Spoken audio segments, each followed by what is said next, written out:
Čaute, v dnešnom videu. Dneska si ukážeme, ako upliecť jeden riadok. Budeme na to potrebovať vlnu a dvakrát teda ihlice. Ako prvé, ja som si už to očko prvé urobila, pretože to by bolo veľmi ťažké, to by ste sa tu so mnou patlali strašne dlho. Som si toto chytila.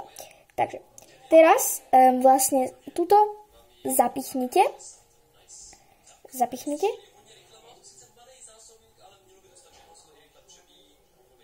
Zaháčknete, zoberiete si takto druhou rukou a urobíte.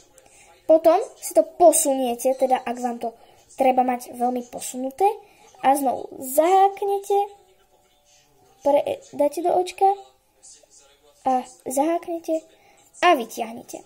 Takže ja sa vám ozvem, keď budem mať hotový tento celý riadok. Takže som opäť späť a urobila som si teda ten jeden riadok. Vlastne o jeden riadok sa vám to zdlhší a zatiaľ je to nejaké takéto. Dúfame, že sa vám video páčilo a dajte like a odber.